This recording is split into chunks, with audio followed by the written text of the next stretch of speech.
Hello everyone. आज हम बात करेंगे how to write electronic configuration of elements according to quantum mechanical model of atom. This video will work like a foundation class for all the class 11 students, because जितने भी आप inorganic chemistry पढ़ते हैं, chemical bonding पढ़ते हैं, सब में electronic configuration का यूज आता है। जब आप चैप्टर नंबर 3 क्लास 11 का पढ़ते हैं, classification of elements and periodicity in properties, तो सारी का सारा जो पीरियोडिक क्लासिफिकेशन है मॉडर्न पीरियोडिक टेबल के अंदर, तो it is based on this electronic configuration. So this video is going to help you a lot. और अगर आपको ये वीडियो अच्छी लगे तो आप लोग हमारी रेगुलर क्लासेस में अगर ऑलरेडी हैं देन इट्स गुड, और अगर नहीं है तो आप हमारी regular online live classes join कर सकते हैं।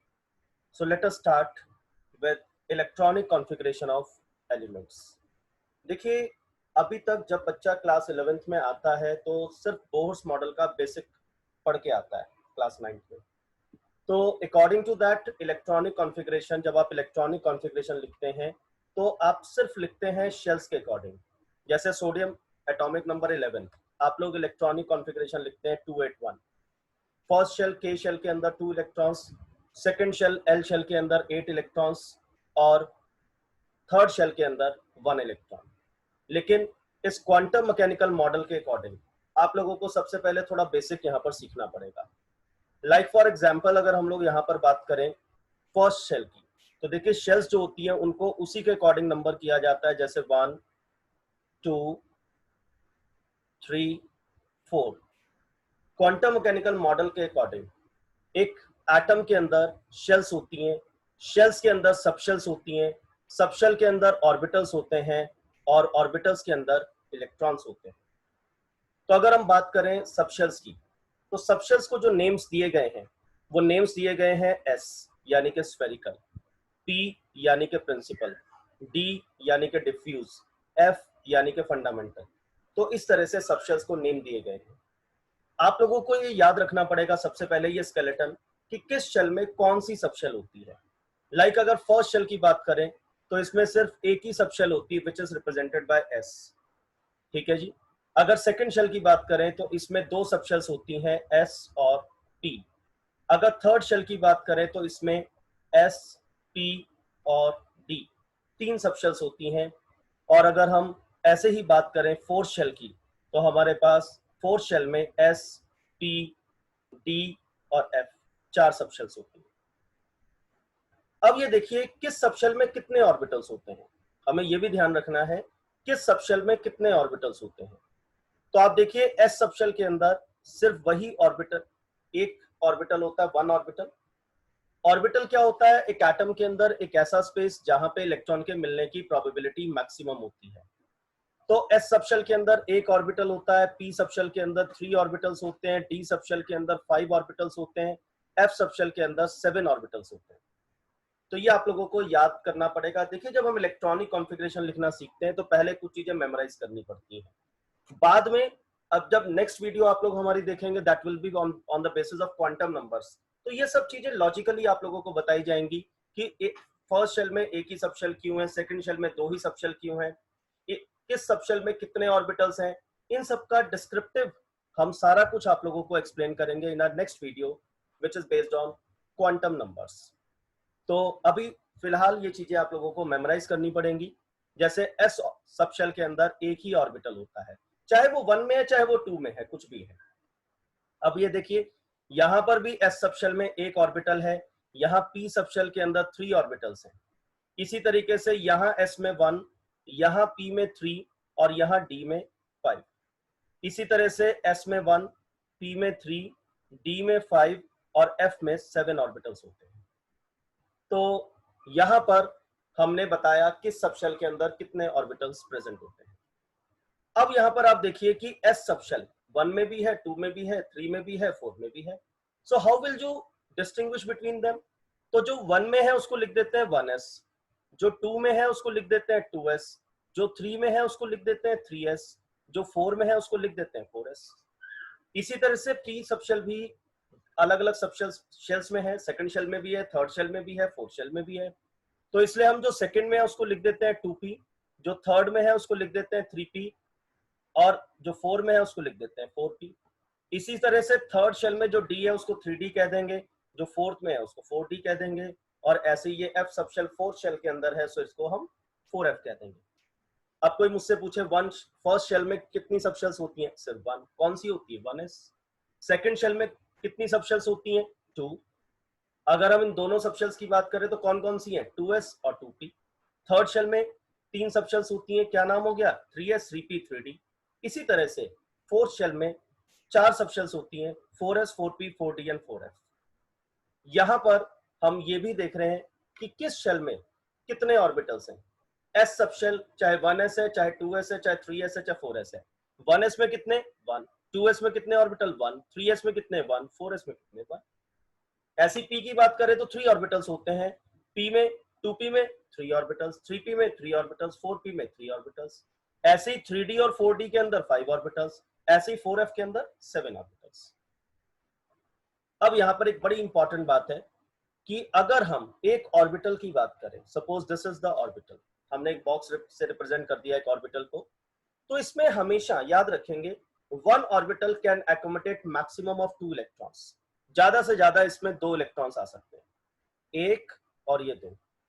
अब आप ये कहेंगे सर आपने एक को अपवर्ड एरो से बनाया, एक को डाउनवर्ड एरो से बनाया, ऐसा क्यों बनाया। तो देखिए ये भी क्वांटम नंबर्स में पढ़ाया जाएगा कि एक ऑर्बिटल के अंदर maximum 2 electrons can be there and they are spinning on their axes. एक का स्पिन क्लॉकवाइज होता है, दूसरे का स्पिन एंटी क्लॉकवाइज होता है। इसीलिए हम लोगों ने एक को अपवर्ड एरो से रिप्रेजेंट किया है और दूसरे को डाउनवर्ड एरो से रिप्रेजेंट किया है। ऑर्बिटल चाहे एस सबशेल में है, चाहे पी में, चाहे डी में, चाहे एफ में, एक ऑर्बिटल में मैक्सिमम कितने इलेक्ट्रॉन्स हो सकते हैं, वो है 2। बस इससे ज्यादा इलेक्ट्रॉन्स किसी भी ऑर्बिटल में नहीं आ सकते। अगर हम 1s सबशेल की बात करें तो एक ऑर्बिटल है, एक ऑर्बिटल में ज्यादा से ज्यादा कितने इलेक्ट्रॉन्स आ सकते हैं, 2। ऐसे ही एक ऑर्बिटल में 2, 3 ऑर्बिटल में कितने आ सकते हैं, 3 इंटू 2 6। इसी तरह से यहां पर 2, कितने ऑर्बिटल्स आ सकते हैं, 2। यहां पर कितने, 6। और यहां पर डी में कितने इलेक्ट्रॉन्स आ सकते हैं, डी में तो 10 इलेक्ट्रॉन्स आ सकते हैं, बिकॉज 5 ऑर्बिटल्स आते हैं। तो 4s में कितने, 2। 4p में कितने आ सकते हैं, 6। डी में कितने आ सकते हैं, 10। और f में तो 7 इंटू 2 14 इलेक्ट्रॉन्स तक आ सकते हैं। अगर आप याद करें क्लास 9th को, तो क्लास 9th में आप लोगों को एक चीज पढ़ाई गई थी कि अगर आपके पास NH शेल है तो उसके अंदर कितने इलेक्ट्रॉन्स आ सकते हैं, उसके अंदर आ सकते हैं 2n स्क्वायर इलेक्ट्रॉन्स। तो यहां पर याद रखेंगे NH शेल के अंदर कितने इलेक्ट्रॉन्स आ सकते हैं, 2n स्क्वायर इलेक्ट्रॉन्स आ सकते हैं। और अगर कोई मुझसे पूछेगा कि भाई ऑर्बिटल्स कितने आ सकते हैं, तो n स्क्वायर ऑर्बिटल्स आ सकते हैं। ठीक है जी, n स्क्वायर ऑर्बिटल्स आ सकते हैं। भाई अब देखो टोटल नंबर ऑफ ऑर्बिटल्स की यहां पे बात की जाए तो कितने आ गए, 4, यानी कि 2 का स्क्वायर। यहां कितने हो गए हमारे पास, टोटल 9, यानी कि 3 स्क्वायर। और यहां 4 शेल में हमारे पास टोटल कितने आ गए, दिस इज 16। 4 का square 16, 3 and 1 4, 4 and 9, 4 and 5 9, 9 and 7 16। अब इलेक्ट्रॉन्स कितने हो सकते हैं, देखो यहां पर तो 2 है ही है, यहां पे 2 + 6 8, 4 ऑर्बिटल में 8 इलेक्ट्रॉन आ सकते हैं। और यहां पे अगर आप देखेंगे टोटल इलेक्ट्रॉन्स कैन बी 18। ज्यादा से ज्यादा इलेक्ट्रॉन हमारे पास यहां पर कितने आ सकते हैं, 18 आ सकते हैं। और ऐसे ही यहां पे अगर इलेक्ट्रॉन्स की बात की जाए तो टोटल आप करके देख सकते हैं कि you can have 32 electrons. Total हमारे पास 32 इलेक्ट्रॉन्स आ सकते हैं। तो याद रखेंगे जब हमें electronic configuration of quantum mechanical model of atom के अकॉर्डिंग लिखना है तो इलेक्ट्रॉन्स को इन्हीं ऑर्बिटल्स के अंदर, इन्हीं सबशेल्स के अंदर फिल करना है। तो यही चीज हम लोगों को यहाँ पर सीखनी है कि किस शेल में कितनी सबशेल्स, कितने ऑर्बिटल्स। तो सबसे पहले तो यही चीज याद कर ले, एक बार फिर से मेमोराइज करा रहा हूं आप लोगों को। फर्स्ट शेल में 1s एक ही सबशेल है, सेकंड में 2 सबशेल्स होती हैं 2s 2p, थर्ड में 3 सबशेल्स होती हैं 3s 3p 3d, फोर्थ में 4 सबशेल्स होती हैं 4s 4p 4d and 4f। S में एक ऑर्बिटल होता है, ज्यादा से ज्यादा 2 इलेक्ट्रॉन्स। पी के अंदर 3 ऑर्बिटल्स होते हैं जिनमें ज्यादा से ज्यादा 6 इलेक्ट्रॉन्स आ सकते हैं। डी में 5 ऑर्बिटल्स होते हैं जिसमें ज्यादा से ज्यादा 10 इलेक्ट्रॉन्स आ सकते हैं। एफ में 7 ऑर्बिटल्स होते हैं जिसमें ज्यादा से ज्यादा 14 इलेक्ट्रॉन्स आ सकते हैं। सो आई थिंक ये वाला कॉन्सेप्ट आप लोगों को क्लियर है। तो अब इसमें जो चीज हमें अभी नहीं चाहिए इसको यहाँ से हटा देते हैं, ये सब आपकी बेटर अंडरस्टैंडिंग के लिए था। अब देखिए, जब हम इलेक्ट्रॉन्स का कॉन्फ़िगरेशन लिखेंगे तो मैंने कहा अब हमें इलेक्ट्रॉन्स ऑर्बिटल्स और सबशेल्स के अंदर फिल करना है, ना कि शेल्स के अंदर। लाइक फॉर एग्जांपल, मैं आपको एक छोटा सा एग्जांपल देता हूं कि जैसे for example you are having hydrogen atomic number 1। पहले हम लोग क्या लिखते थे, 9th क्लास के अकॉर्डिंग सिर्फ 1 लिख देते थे कि भाई के शेल है और उसमें 1 इलेक्ट्रॉन है। अब हम इसको 1 नहीं लिखेंगे, अब हम इसको लिखेंगे फर्स्ट शेल में एस सब शेल है, उसमें 1 इलेक्ट्रॉन। अब हम क्या लिखेंगे, फर्स्ट शेल में एस सब शेल है, उसमें 1 इलेक्ट्रॉन है। ठीक है, तो अब आप देखिए, सबसे पहले इलेक्ट्रॉन किस में फिल करना है हमें, 1s के अंदर।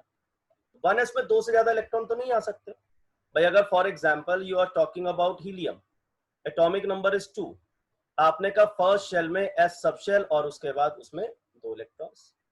अब एस सब शेल तो पूरी हो गई क्योंकि एक ही ऑर्बिटल है, 2 इलेक्ट्रॉन आ सकते हैं। अब सपोज करिए लिथियम आ गया एटॉमिक नंबर 3, तो फर्स्ट शेल में एस सब शेल, उसमें 2 इलेक्ट्रॉन। 1s के बाद किसका नंबर आ रहा है, 2s का आ रहा है। ठीक है, तो यहां पे आप देखिए 2s के अंदर आपने क्या किया, आपने 1 इलेक्ट्रॉन फिल कर दिया। तो इसका इलेक्ट्रॉनिक कॉन्फ़िगरेशन माना जाएगा 1s to 2s1। First shell में 2 इलेक्ट्रॉन, सेकंड शेल में 1 इलेक्ट्रॉन, वही 9th क्लास वाला कॉन्फ़िगरेशन आ गया, दैट इज 2-1। तो इस तरह से हम इन सबशेल्स के अंदर इलेक्ट्रॉन्स फिल करके हम अपने इलेक्ट्रॉनिक कॉन्फ़िगरेशन को बिल्डअप करेंगे। यहां पर बहुत सारे रूल्स होते हैं जो हम अपनी नेक्स्ट वीडियो के अंदर इनकॉर्पोरेट करेंगे क्वांटम नंबर्स के साथ। तो उसमें सबसे पहले एक आता है ऑफ बाउ प्रिंसिपल। बहुत सारे रूल्स एंड प्रिंसिपल्स होते हैं, इलेक्ट्रॉनिक कॉन्फ़िगरेशन लिखते हुए फॉलो होते हैं। तो अगर ऑफ बाउ प्रिंसिपल की बात की जाए तो वो कहता है, ऑफ बाउ is actually a German word जिसका मतलब ही होता है टू बिल्ड अप। तो इसके अकॉर्डिंग हमें क्या करना होता है, सबसे पहले इन ऑर्बिटल्स की एनर्जीज को कंपेयर करना होता है। और हम देखते हैं कि 1s की एनर्जी सबसे कम है, 2s की एनर्जी उससे ज्यादा है, 2p की एनर्जी उससे ज्यादा है। तो इलेक्ट्रॉन्स जब फिल करेंगे, इंक्रीजिंग ऑर्बिटल्स में फिल करना है in order of their increasing energies. According to Aufbau principle, orbitals are filled in order of their increasing energies. तो इन ऑर्बिटल्स को increasing order of their energy के अंदर फिल करना स्टार्ट करेंगे। 1s पूरा हो जाएगा तब 2s फिल करेंगे, जब 2s पूरा हो जाएगा तो 2p फिल करेंगे। 2p में इलेक्ट्रॉन तब तक नहीं आ सकता जब तक 2s पूरी तरह से फिल्ड ना हो जाए। तो ऑफबो प्रिंसिपल हमेशा ये कहता है कि electrons are filled, orbitals are filled in order of their increasing energies. अब सवाल ये है कि यहाँ पे आपको एक छोटा सा ऑर्डर याद करना पड़ेगा। यहाँ पर आप लोगों को एक छोटा सा ऑर्डर लर्न करना पड़ेगा इसके अंदर। ये देखिए, the following is the order of increasing energies for atomic orbitals according to n+l rule. इस वीडियो के एंड में, हालांकि क्वांटम नंबर्स आपको नहीं पता है, तो क्वांटम नंबर्स अगर आपने पढ़ रखे हैं then you will properly understand this, but still in the end of this video मैं आप लोगों को एक रिव्यू छोटा सा n+l रूल के ऊपर भी दूंगा। n+l रूल हमें ये बताता है कि जो इलेक्ट्रॉन्स की फिलिंग होती है वो पहले 1s में होती है क्योंकि 1s की एनर्जी कम है, उससे ज्यादा एनर्जी 2s की है, फिर इलेक्ट्रॉन 2s में फिल होते हैं, फिर 2p में, फिर 3s में, फिर 3p में, फिर देखो नंबर किसका था 3s 3p के बाद 3d का, लेकिन हमने इलेक्ट्रॉन पहले किस में फिल किए, 4s के अंदर, पहले 4s में, फिर 3d में, फिर 4p में। सर हमने 4s को पहले क्यों फिल किया, क्योंकि 4s की एनर्जी कम होती है। हमें कैसे पता चलेगा, हमें पता चलेगा n+l रूल से। तो ये सब कुछ हम बाद में पढ़ाएंगे। पहले आज का main motive, we will help you to find out electronic configuration of the elements, how to write electronic configuration। पहले तो ये फाइंड करना है कि इलेक्ट्रॉनिक कॉन्फ़िगरेशन लिखते कैसे हैं। पहले हम इलेक्ट्रॉनिक कॉन्फ़िगरेशन लिखना सीखेंगे। So let us move to our main part, how to write electronic configuration of elements. बस आपको ये ऑर्डर याद रखना है। सबसे पहले इलेक्ट्रॉन्स किस में फिल करना है, 1s में, उसके बाद 2s में, फिर 2p में एंड सो ऑन। बस ये ऑर्डर लर्न कर लीजिए, फटाफट इलेक्ट्रॉनिक कॉन्फ़िगरेशंस लिखने आ जाएंगे। बहुत इंपॉर्टेंट है, ना तो क्लासिफिकेशन समझ में आएगा, ना मॉडर्न पीरियोडिक टेबल समझ में आएगी, ना केमिकल बॉन्डिंग समझ में आएगा। ये वीक रहेगा तो सारी इनऑर्गेनिक वीक रह जाएगी। तो इसलिए आज बड़े ध्यान से इस वीडियो को देखना है और जरूरत पड़े तो बार बार देखना है, जब तब तक देखना है जब तक इलेक्ट्रॉनिक कॉन्फ़िगरेशन लिखना ना आ जाए, और प्रैक्टिस करनी है, अपने हाथ से लिख के देखना है इसके बाद इलेक्ट्रॉनिक कॉन्फ़िगरेशन को। चलिए let's move on to our main part.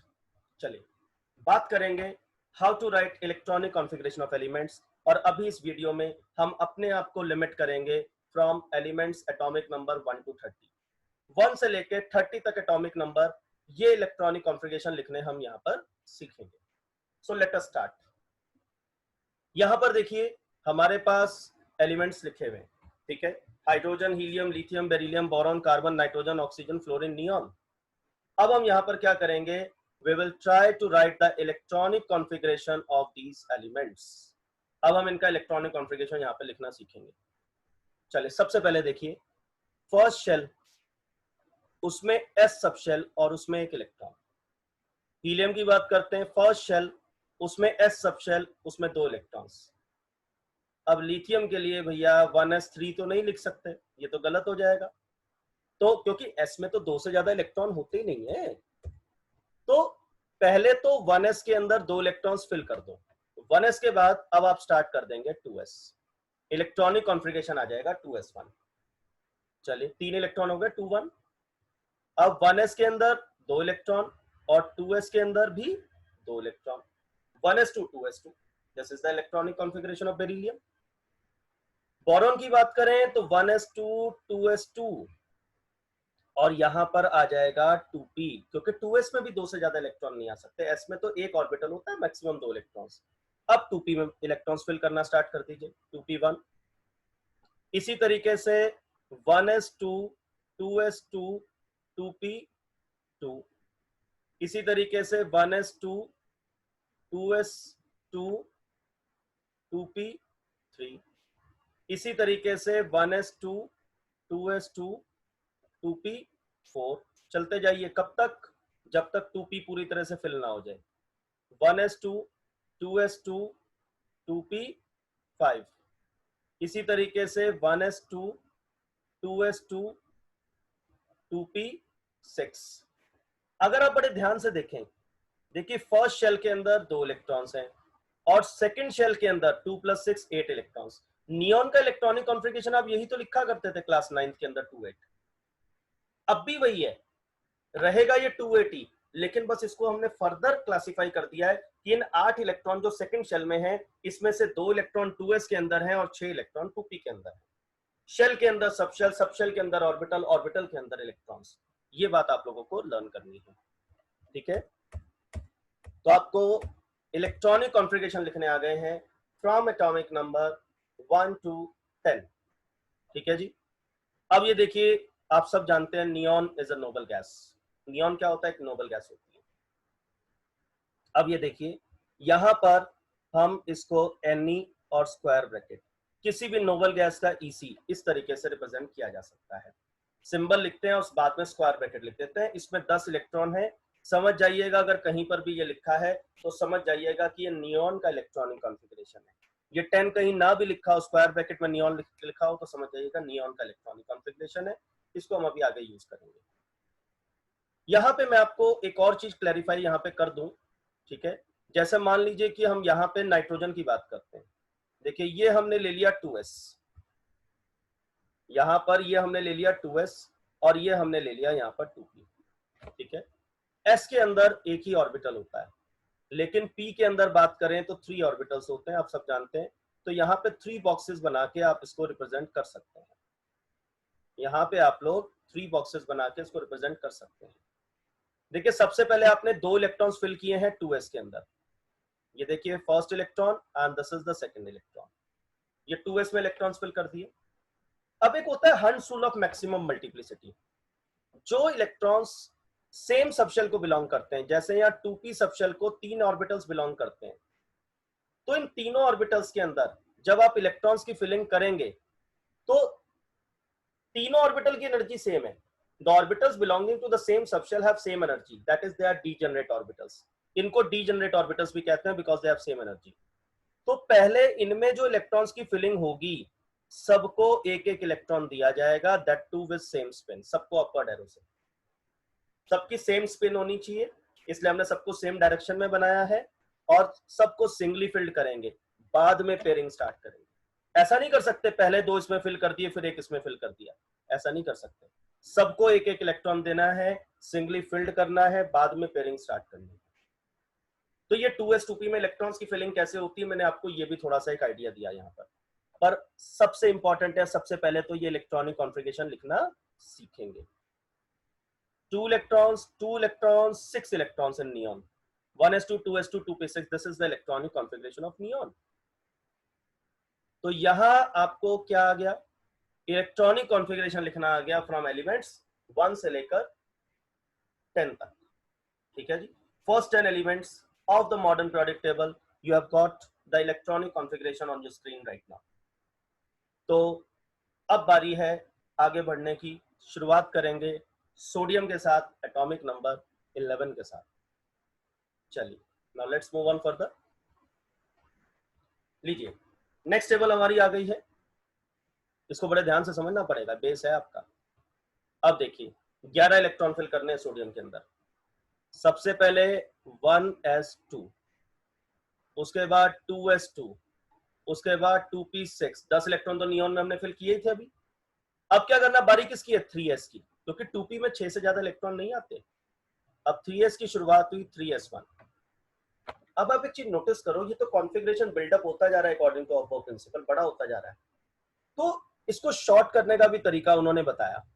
उन्होंने कहा कि जैसे नियॉन को अभी आपने स्क्वायर ब्रैकेट में ऐसे लिखा था, तो आप नियॉन को स्क्वायर ब्रैकेट में लिखिए और उसके बाद लिख दीजिए 3s1। आप इस तरह से भी इलेक्ट्रॉनिक कॉन्फ़िगरेशन को इसको रिप्रेजेंट कर सकते हैं। अंडरस्टूड है, नियॉन में 10 इलेक्ट्रॉन्स और 11th इलेक्ट्रॉन 3s1। तो चाहे आप लेफ्ट साइड वाला मेथड लिख लीजिए, चाहे और के बाद वाला ये नियॉन वाला मेथड लिख लीजिए। ठीक है, आप ऐसा कर सकते हैं। इसी तरह से अगर आप मैग्नीशियम की बात करेंगे तो 1s2, 2s2, 2p6, 3s2। कैसे लिख सकते हैं इसको? हाँ बिल्कुल, आपके माइंड में जो आ रहा है वो बिल्कुल ठीक है, नियॉन 3s2। ठीक है, बिल्कुल ठीक है। एल्युमिनियम की बात करते हैं, 1s2, 2s2, 2p6, 3s2। 3s तो पूरा हो गया, 2 से ज्यादा इलेक्ट्रॉन नहीं आते। अब किसकी बारी है, 3p की, 3p1। कैसे लिखेंगे शॉर्ट में इसको, नियॉन, ठीक है जी, 3s2, 3p1। एक बच्चा, उसके दिमाग में कोई क्वेश्चन आ रहा है, मैं सोचता हूं कि उस क्वेश्चन का आंसर दे दूं। देखिए, बच्चा सोच रहा है सर मैग्नीशियम का कॉन्फ़िगरेशन भी हमें पता था, क्या हम इसको ऐसे लिख सकते हैं, मैग्नीशियम, देखिए 3s2 तक आ गया, रह गया सिर्फ 3p, 3p1। क्या हम इसको ऐसे लिख सकते हैं? जी नहीं, बिल्कुल नहीं लिख सकते। आपको ये जो स्क्वायर ब्रैकेट में यूज करना है, this only the noble gases can be used here. Helium, neon, argon, krypton, xenon, radon, बस सिर्फ नोबल गैसेस को as a inner core represent किया जाता है, बाकी नहीं। तो इस तरह से मैग्नीशियम को यहाँ पर नहीं लिखा जा सकता। आपको सिर्फ और सिर्फ यहाँ पर जो लिखना है, दैट इज नोबल गैसेस, बस। इसके अलावा आप यहाँ पे कुछ भी रिपोर्ट नहीं कर सकते। सिलिकॉन की बारी आ गई। अब तो बहुत आसान है, अब तो मैं अपना समय बचाऊंगा, मैं तो नियॉन के साथ ही लिखूंगा इसको, इनर कोर को अलग से रिप्रेजेंट करने की जरूरत नहीं।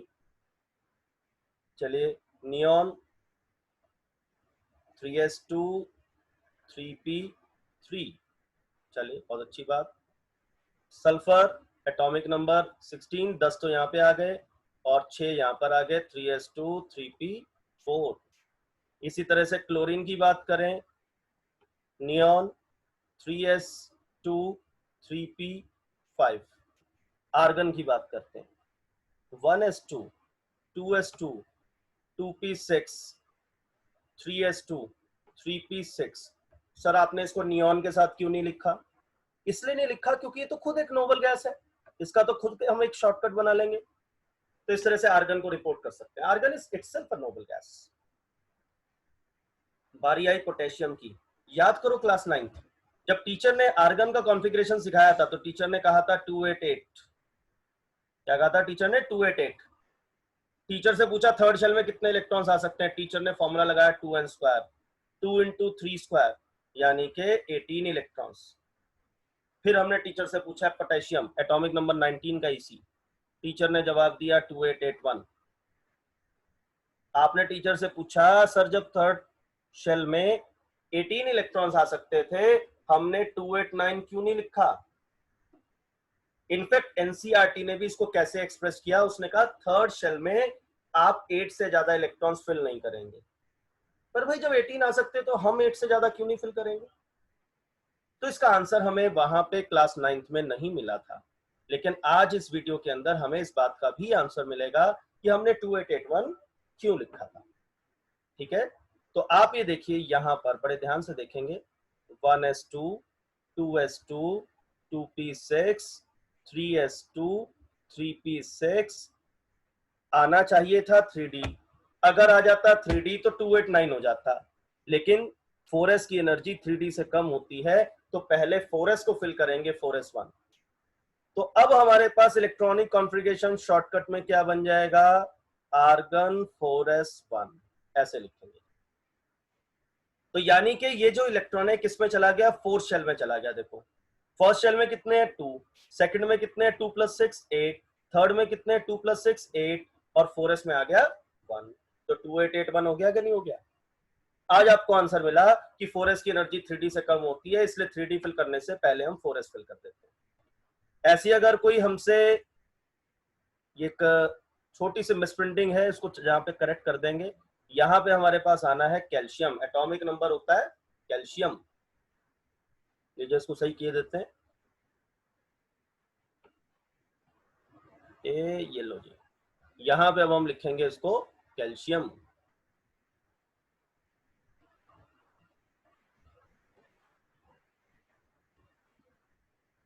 चलिए, कैल्शियम का होता है एटॉमिक नंबर 20, कैल्शियम का एटॉमिक नंबर 20। चलो जी, अब बारी किसकी, 20 इलेक्ट्रॉनिक कॉन्फ़िगरेशन लिखने की, लिख देते हैं जी। तो आप देखिए आर्गन तो लिखना ही पड़ेगा, इनर कोर में आर्गन तो आएगा ही आएगा, एटॉमिक नंबर 18, उसके बाद 4s2। तो आप लोगों को अब देखिए कैल्शियम का इसी क्या आ गया हमारे पास पुराने कॉन्सेप्ट के हिसाब से 2882, यही तो सीखा था क्लास 9 में, 2881 2882। आपने टीचर से एटॉमिक नंबर 21 अगर कभी पूछ लिया होता और टीचर ने आंसर दे दिया होता तो आंसर होता ये 2892। हाँ यही तो बात है, ना हमने पूछा ना हमें टीचर ने बताया, कोई बात नहीं। अभी सिखाएंगे, सबसे पहले एक बार स्क्रीन पे आपकी 11 से लेकर 20 तक ईसीस हैं, यानी कि आपको इलेक्ट्रॉनिक कॉन्फ़िगरेशन लिखना आ गया है फ्रॉम एटॉमिक नंबर 1 to 20। बस थोड़ा सा काम और रह गया है, एटॉमिक नंबर 21 to 30 लिखना सीख लें, और उसके बाद एक आंसर ये भी देना हमने आपको इस वीडियो में कि 4s को 3d से पहले हमने क्यों फिल किया। ये भी एक बहुत इंपॉर्टेंट चीज है कि हमने 4s को 3d से पहले क्यों फिल किया। चलिए, let us move to atomic number 21। अब हम मूव करेंगे एटॉमिक नंबर 21 पर। लीजिए आ गया है atomic number 21। How to write this, चलिए सबसे पहले थोड़ा हम कॉन्फ़िगरेशन लिखते हैं, 1s2 2s2 2p6 3s2 3p6, यहां तक तो हो गया आर्गन। ठीक है, यहां तक तो क्या हो गया 3p6 तक आर्गन। अब बारी आई 4s2, यहां तक हो गया 20। अब फिर से फिल होगा 3d, 4s पहले फिल कर दिया था, अब 3d की बारी आई है 3d1। ठीक है, शॉर्टकट में कैसे लिखेंगे, इट विल बी आर्गन। अब देखो कितना इजी मेथड है ये लास्ट वाला, 4s2 3d1, ये प्रॉपर तरीका है, ये बेटर है। तो टिटेनियम क्या हो जाएगा atomic number 22, argon 4s2 and this is 3d2। Vanadium का क्या हो जाएगा, आर्गन 4s2 3d3। क्रोमियम अभी छोड़ देते हैं, आर्गन 4s2 3d5। मैंगनीज, लीजिए स्कैंडियम आ गया 3d1, टिटेनियम आ गया 3d2, वेनेडियम आ गया 3d3, क्रोमियम हमने छोड़ दिया, मैंगनीज आ गया 3d5। आयरन में Fe में क्या आएगा जी, आर्गन 4s2 3d6। आ रहा है समझ में, आर्गन अगला प्रेडिक्ट करें, अपने मन में बोलें 4s2 3d7।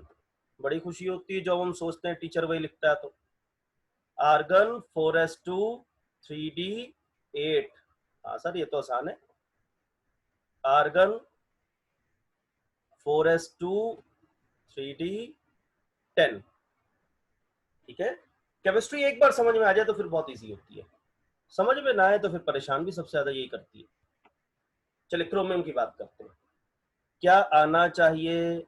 Argon 4s2 3d4। ठीक है जी, मुझे क्या मिला? ये आया नहीं, जो ऊपर हम सोच रहे हैं वो हमें मिला नहीं, हमें मिला 4s1 3d5। ये तो हमारा है एक्सपेक्टेड, ये तो हम सोच रहे थे कि आना चाहिए, ये हमें मिला ऑब्जर्व। तो जब एग्जाम में आएगा what is the electronic configuration of chromium, तो नीचे वाला कॉन्फ़िगरेशन लिखेंगे, क्योंकि मिला तो यही है ना, वो तो हम सोच रहे थे कि ऐसा आना चाहिए। मिला क्या है हमें? 4s1 3d5, ये इंपॉर्टेंट है। कॉपर के केस में क्या हुआ? आर्गन 4s2 3d9, ये तो आना चाहिए था, ये तो मेरी एक्सपेक्टेशन है। अब मिला क्या मुझे? Argon 4s1 3d10। तो ये हमारे पास हो गया एक्सपेक्टेड, और ये हमारे पास हो गया ऑब्जर्व। ठीक है जी, तो दो एक्सेप्शनल केसेस हमें यहां पर देखने को मिले हैं। अभी अब जब तक हमें रीजन नहीं पता तब तक तो एक्सेप्शनल वर्ड कहना पड़ेगा इसको। एक ये हो गया हमारे पास क्रोमियम, एक ये हमारे पास हो गया कॉपर। समझ गए जी? क्या हुआ? एक इलेक्ट्रॉन 4s से जम करके 3d में चला गया, ऐसा लग रहा है मुझे। यहां भी एक इलेक्ट्रॉन 4s से जम करके 3d में चला गया, पर ये क्यों चला गया? समझ गए? पर गया तो है। पर सबसे पहले सबसे इंपॉर्टेंट सवाल, क्या हमें एटॉमिक नंबर 1 से लेकर 30 तक सारे इलेक्ट्रॉनिक कॉन्फ़िगरेशन लिखने आ गए हैं? तो इट मींस हाँ जी आ गए। ठीक है, तो यहां पर हम लोगों ने इलेक्ट्रॉनिक कॉन्फ़िगरेशन लिखने सीख लिए हैं फ्रॉम एटॉमिक नंबर 1 to 30। और सिर्फ दो ही क्वेश्चंस ऐसे हैं जो अनआंसर्ड रह गए। पहला, 4s को 3d से पहले क्यों फिल किया? दूसरा, ये क्रोमियम और कॉपर के केस में एक इलेक्ट्रॉन 4s से जंप करके 3d में क्यों चला गया? तो फटाफट इन दो क्वेश्चंस का आपको आंसर देते हैं। लेट्स मूव ऑन फर्दर, आगे चलते हैं।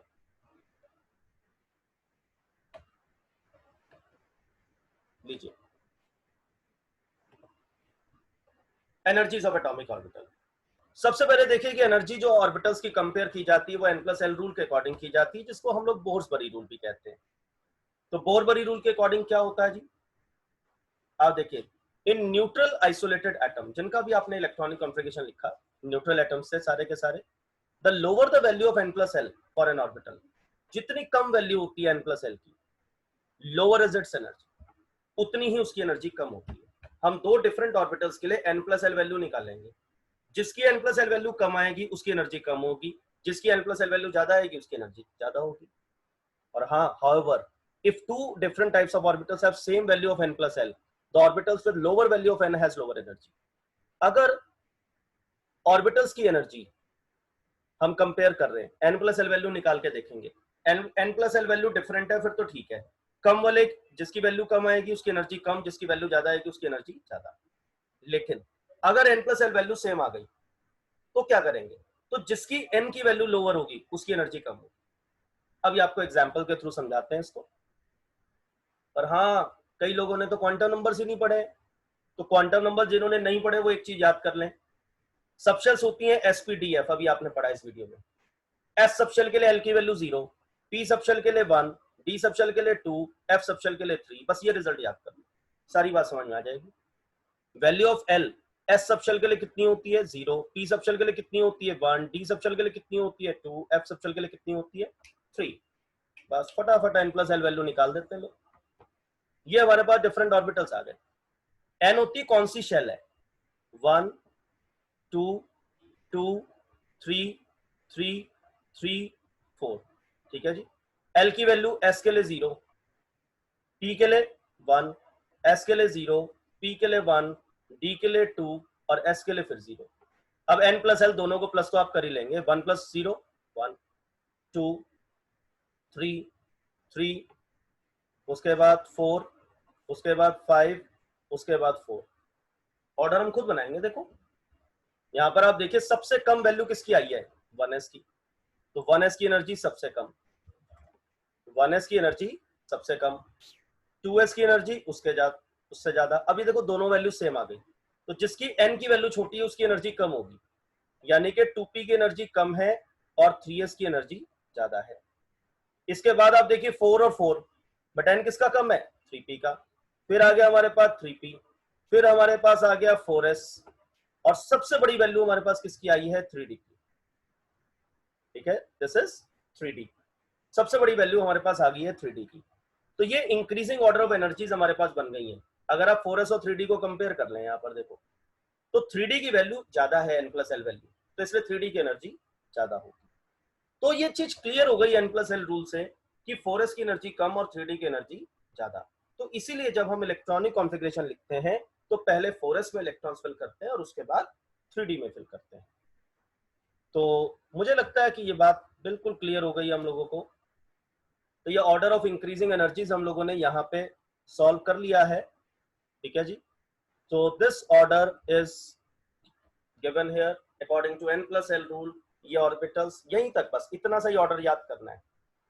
जब हम अभी क्लासिफिकेशन पढ़ेंगे तो फिर पूरा ऑर्डर बता देंगे। जब हम आपको अबो प्रिंसिपल पढ़ाएंगे तो 120 तक इलेक्ट्रॉनिक कॉन्फ़िगरेशन लिखना सिखा देंगे। तो अभी फिलहाल के लिए आपके सामने n प्लस एल रूल का रिजल्ट है। तो आपको पहली बात का जवाब मिल गया कि 4s को 3d से पहले क्यों फिल किया, because of its lower energy. Why it has lower energy, because it's n plus L value is lesser than 3d। 4s के लिए n plus L value 3d से कम आती है, निकाल कर दिखा सकते हैं n प्लस एल वैल्यू। तो ये पहली बात हमें यहाँ पर समझ में आ गई। बस अब दूसरी बात का जवाब देके इस वीडियो को एंड करेंगे। Exceptional electronic configuration of chromium and copper. ये लीजिए, क्रोमियम में हम एक्सपेक्ट कर रहे थे 4s से 4s टू 3d5 3d4, एक इलेक्ट्रॉन जंप कर गया फ्रॉम 4s टू 3d, एक इलेक्ट्रॉन जंप कर गया फ्रॉम 4s टू 3d। देखो इलेक्ट्रॉनिक कॉन्फ़िगरेशन ये आ गया। अब अगर मैं आपसे एक सवाल पूछूं, भाई एक ये कॉन्फ़िगरेशन है, एक ये कॉन्फ़िगरेशन है, अगर इनको मैं नाम देना चाहूं तो this is 3d4 and this is 3d5। अगर हम आपसे सवाल पूछे कि सुंदर कौन सा, तो आप कहेंगे 3d5। हाँ ये तो अच्छी बात है, देखो देखने में तो 3d5 ही अच्छा लग रहा है। तो क्यों अच्छा लग रहा है, सवाल ये है, because it has symmetrical distribution of electrons. 3d5 में सिमेट्रिकल डिस्ट्रीब्यूशन ऑफ इलेक्ट्रॉन्स है, और बिल्कुल ऐसे ही एक इलेक्ट्रॉन यहां 4s से 3d में जंप कर गया। यहां भी आप देखेंगे तो 3d10 में ज्यादा सिमेट्रिकल डिस्ट्रीब्यूशन ऑफ इलेक्ट्रॉन, सब में दो दो इलेक्ट्रॉन, यहां सब में एक एक इलेक्ट्रॉन। ये सिमेट्रिकल नहीं है 3d9, समझ गए। तो ये बात याद रखेंगे, 3d5 जो है this is called as half filled subshell. 3d5 जो होती है ये हमारे पास हाफ फिल्ड सबशेल होती है। ठीक है, और जो 3d10 होती है ये फुल्ली फिल्ड होती है, ये हमारे पास फुल्ली फिल्ड सबशेल होती है। अब सवाल ये है कि एक 3d5 एक 3d10, एक हाफ फिल्ड एक फुल्ली फिल्ड, यहां सिमेट्रिकल डिस्ट्रीब्यूशन ऑफ इलेक्ट्रॉन्स होता है। So these type of subshells are highly stable, they have extra stability. जितने भी हाफ फिल्ड और फुल्ली फिल्ड कॉन्फ़िगरेशंस हैं, ऐसी पी सबशेल की बात करो 3 ऑर्बिटल्स होते हैं, तो p3 और p6 ये ज्यादा स्टेबल होंगे। तो जब कभी भी हाफ फिल्ड और फुल्ली फिल्ड सबशेल्स होती हैं तो ये इलेक्ट्रॉनिक कॉन्फ़िगरेशंस एक्सेप्शनली ज्यादा स्टेबल होते हैं। तो कोई अगर हमसे पूछे कि ये क्यों ज्यादा स्टेबल होते हैं, तो इसके लिए दो रीजंस होते हैं।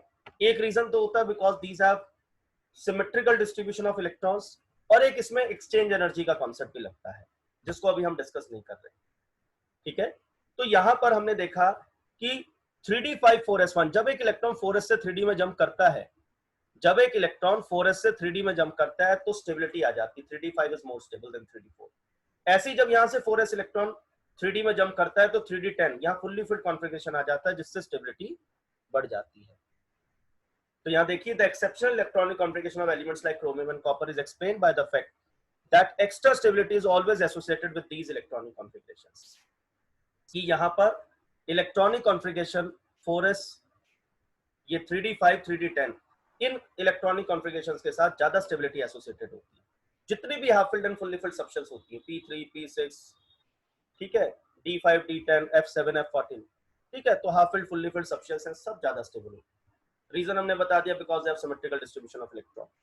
एक और रीजन एक्सचेंज एनर्जी का है, वो हमने यहाँ डिस्कस नहीं किया, but you got the reason कि क्रोमियम कॉपर में एक इलेक्ट्रॉन 4s से 3d में क्यों जंप किया। तो आई एक्सपेक्ट कि आप सब लोगों को यहाँ पर इलेक्ट्रॉनिक कॉन्फ़िगरेशन सबको समझ में आए होंगे, ठीक है। अगर आप लोगों को ये इलेक्ट्रॉनिक कॉन्फ़िगरेशन अच्छे से समझ में आए हैं तो मैं ये एक्सपेक्ट करूंगा कि आप इस वीडियो को लाइक भी करेंगे, चैनल भी सब्सक्राइब करेंगे और शेयर भी करेंगे।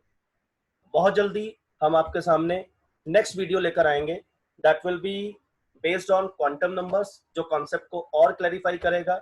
और यहाँ जितने भी आंसर्स वाई के रह गए हैं आपके, ठीक है, वो सब आंसर्स भी क्वांटम नंबर्स की वीडियो के अंदर क्लैरिफाई हो जाएंगे। Now you are well prepared to proceed further with classification of elements, periodicity in properties and chemical bonding also। तो इस वीडियो को एक बार दोबारा देखिएगा, और अगर इलेक्ट्रॉनिक कॉन्फ़िगरेशन लिखना ना आया हो तो इसको लिखकर प्रैक्टिस करिए, और किसी भी तरह की क्वेरी के लिए आप कमेंट सेक्शन के अंदर मुझे लिखकर पूछ सकते हैं। So I think so now you are perfect in writing the electronic configuration, but it needs practice. अगर आपने पहली बार सीखा है तो थोड़ा सा प्रैक्टिस करें। So just wait for our next video, and please like this video and share it with your friends. Thank you everyone.